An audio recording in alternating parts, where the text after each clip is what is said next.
But we want to move back to politics, of course, to our top story, a call for unity. Despite many in the Republican Party now backing Donald Trump, Speaker of the House Paul Ryan is not one of them.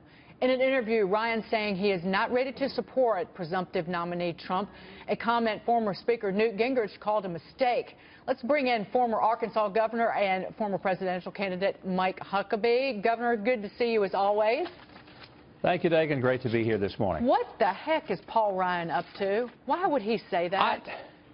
I don't know. I mean, it's not helpful. And I wonder if some of these guys almost hope Donald Trump loses, and then they can go around and say, well, we told you so.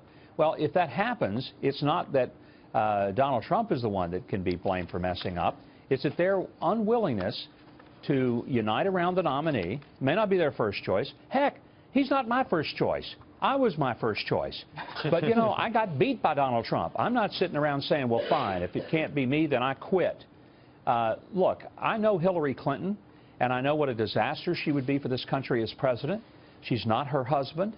And so I'm going to go out and help Donald Trump become the president of the United States. And I'm just appalled that there are Republicans who are, I don't know, I guess they're just disappointed that they didn't get what they wanted. But for many of us, especially those of us who are social conservative, strong pro-life people, we didn't always get what we wanted, but we always were, you know, willing to come around and help the guy who got the nomination. I think we're just saying, hey, let's all play by the same rules.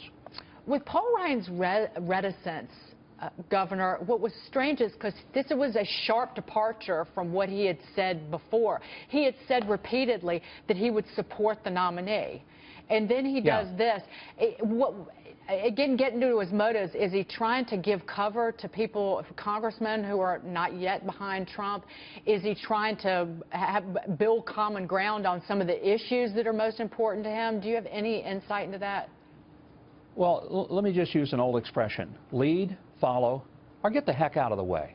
And I'm sorry to be so blunt, but he's the speaker. That means he's the leader. Then lead. Lead the members of Congress to support our party. Let's support the entire ticket. Let's support every person running for governor, every person running for senator, and every person running for Congress. And let's support our nominee for president.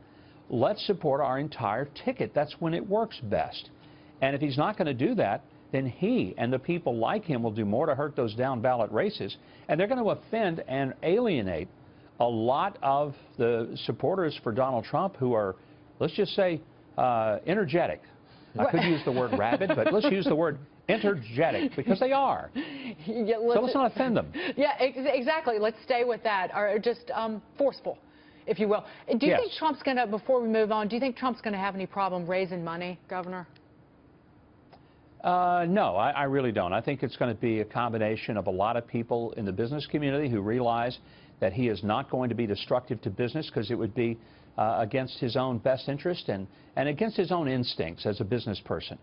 I also think he's going to raise a lot of small dollar contributions from people across this country who have never given ever to a political candidate.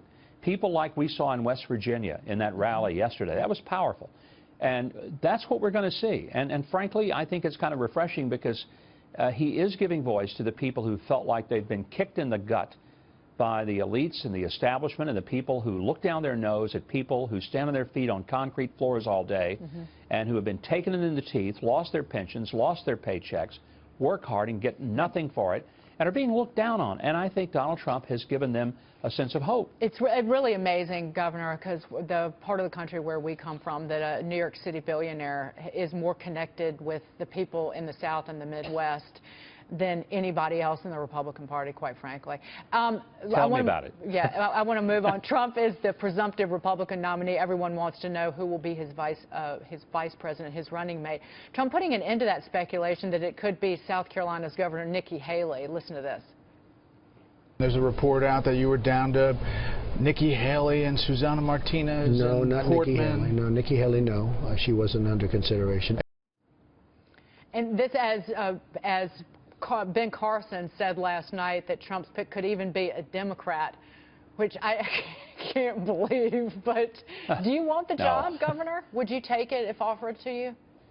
Look, I'm right now engaged in a whole lot of things. It's not something that is on my plate. Now, here's what I've always said. The vice presidency is a job nobody wants, but nobody ever turns it down. So that's just how it works. But here's the thing. I'm listening to all these speculations. I'm reading blogs, and they have, here's the list of 15 people, the list of 20. Nobody knows except Donald Trump and maybe 2 or 3 people around him. But one thing I will tell you, based on years of politics, people who talk don't know, and people who know don't talk. Hey, Governor, you sound like an adult in the room when so many other people are around in the Republican Party kind of sound childish, you know, this bickering going back and forth.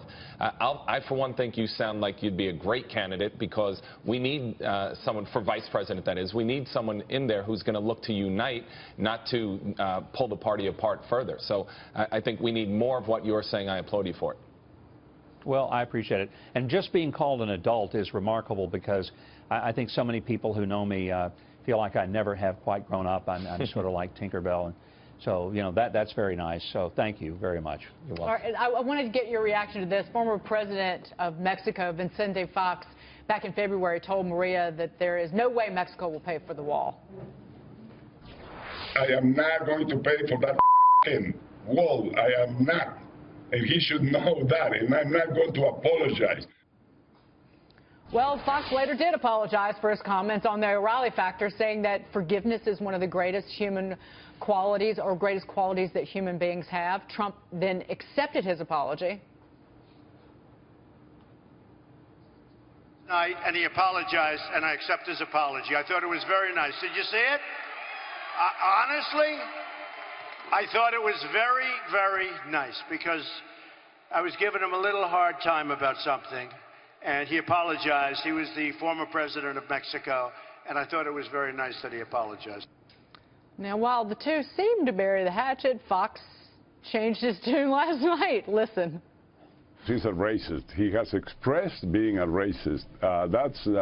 That's what we all see and we all perceive. This presidential chair of the United States is of such big impact. Making money is not running a nation. A nation needs a compassionate leadership, needs a president that is really on the play. Governor, your reaction. Well, it's almost like the 3 faces of Eve. We're trying to figure out which Vicente Fox is going to show up and do the interview. But look, here's the thing I think. Let's just be very clear. Donald Trump may be many things, but to call him a racist is absurd. This man has a long history in his life of hiring people all across the board of ethnicity. And I don't think anybody who's ever known him or works with him will call him a racist. Now, that's a term that people throw around when they don't really have anything substantive to argue about. If you want to beat up on Donald Trump for something, fine, go ahead. But racism is absurd. That's just absurd. When people try and throw mud at Donald Trump, it somehow winds up like a boomerang. He's an unusual character, but Donald Trump's not the one who gets dirty. Yeah, I think everybody who was on the stage with him can attest to the fact that the things that normally would happen in a political environment just didn't happen with Donald Trump. And again, it's a phenomenon. I stand back in awe and somewhat of appreciation of a person who says exactly what he's thinking at the moment and gets away with it. Most of us never did. No. And look, Donald Trump says at the podium what most people say sitting around the table having coffee with their closest friends. And he just goes up there and belts it out, and I think that's what people appreciate. He isn't politically correct. He's not filtered. And frankly, it's a little refreshing to find someone who is not being so careful not to offend the professionally offended. And we're living in a world where some people will figure out a way to get offended by everything somebody says, and then we're always having to apologize. I'm sorry for this. He's never sorry. You know, and I guess let's go back to the old movie. Love is never having to say you're sorry. So Donald Trump is like never having to say he's sorry. Amen to that, Governor. It was great to see you, and a happy Mother's Day to all the wonderful women in your life as well. Governor Mike Huckabee. Thank you so much. With us. Don't forget, Maria will